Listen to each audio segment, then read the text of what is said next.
Alright, YouTube, it is the Bat Nerd, and I am back with another Bat Nerd Reviews.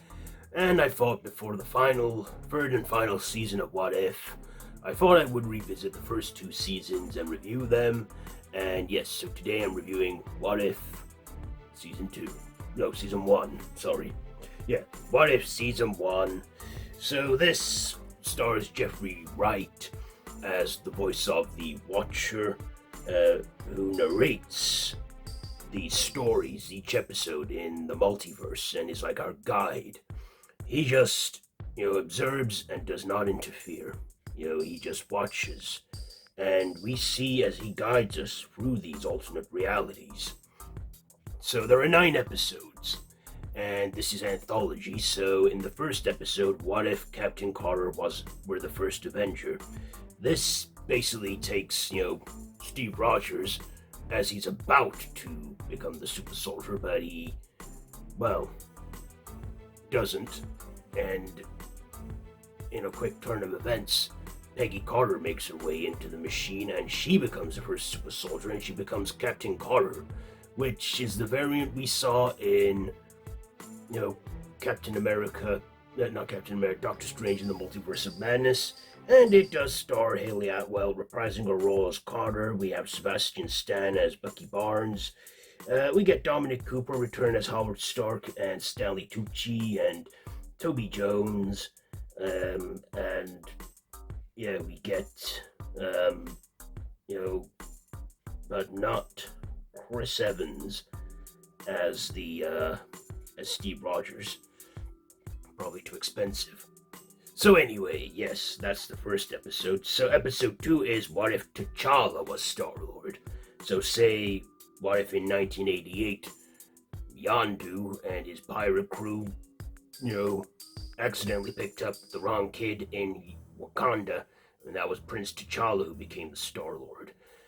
And we see that the galaxy benefited a lot better. He talked Thanos out of collecting the Infinity Stones and causing the blip. Nebula was a lot less cyborg. We got a whole different team of Guardians. We got Ego, who briefly appears in the end. That's another thing. Episodes, they always end on a bit of a note, but tie into the finale. And this, of course, does star the late Chadwick Boseman, Michael Rooker, Josh Brolin as a alternate Thanos, and we get Benicio del Toro return as the Collector.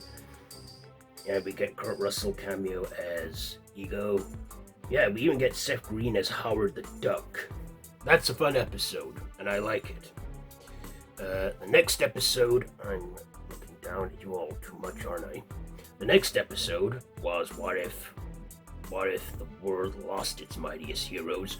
We see during the events of Iron Man before the first Avengers Assemble movie, we see, as Nick Fury recruits each one, they die under mysterious circumstances. Tony Stark dies, the Hulk explodes, Thor dies a mortal death, Earth loses its mightiest heroes, and then we find out that it's Hank Pym on a revenge mission. What if he was vengeful on his mission for his wife? And we see Nick Fury team up with Loki and they stop Hank Pym, but the world is still in need of heroes as Loki plans to conquer. And of course, that ends on a note where they find Captain America. And that episode, it stars Samuel Jackson as Nick Fury. We have Jeremy Renner back as Clint Barton, Hawkeye. We get Mark Ruffalo as Hulk. Tom Hiddleston return as Loki. Greg Clark as Phil Coulson, and we get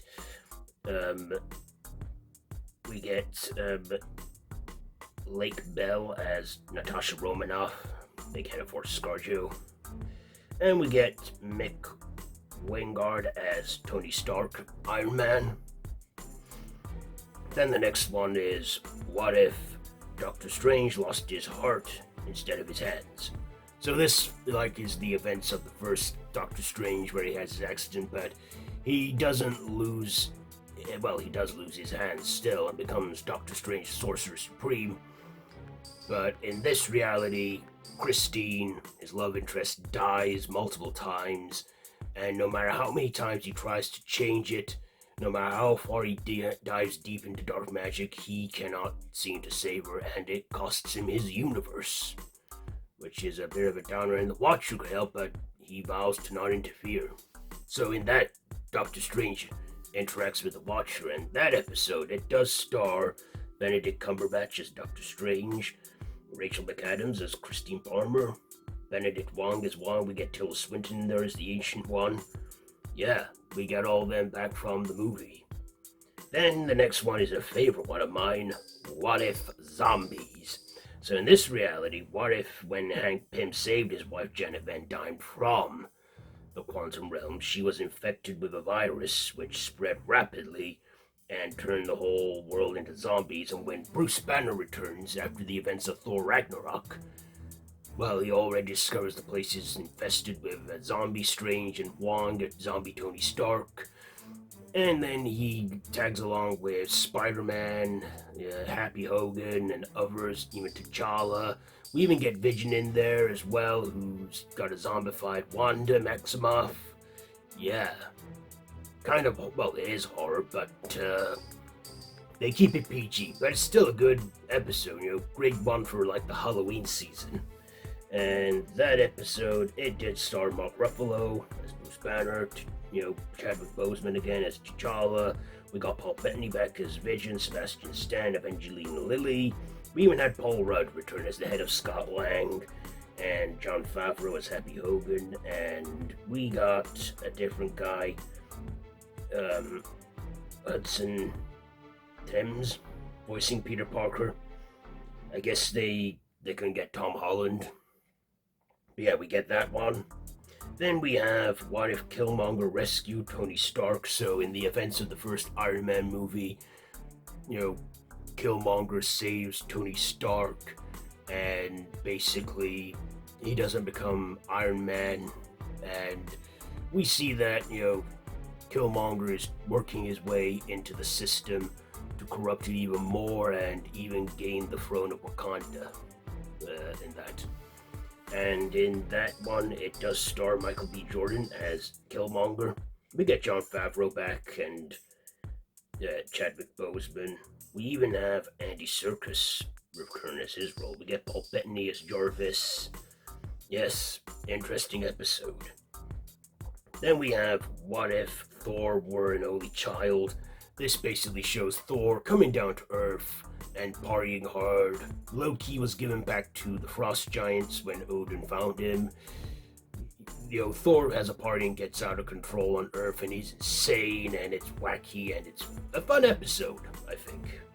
And it does star Chris Hemsworth and Natalie Portman reprising their roles, with Tom Hiddleston, Kat Dennings, Samuel L. Jackson, Jeff Goldblum even comes back as the Grand Master, and we get Cody Sumbler as Maria Hill. We get Greg Clark back.